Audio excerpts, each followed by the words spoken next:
So let's grow a little snack pack, microgreens. So I use these containers. These were a blueberry container. They work perfect. Put your dirt in here, put your seeds, water it, close the lid, and boom, it's a little mini greenhouse. Let's do it. Get your little container, get your dirt sprinkled in there, spray it.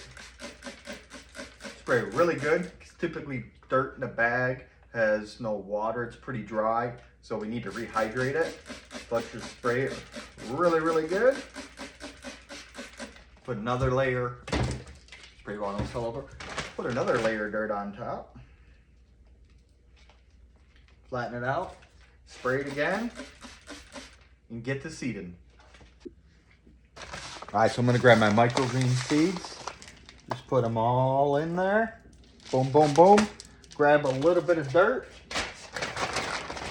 Put a little bit on the top. Spray them with the spray bottle. And boom, boom. Just like that. You have a little snack pack of some microgreens. Let's do it. Let me know. Keep growing. I'll talk to you later.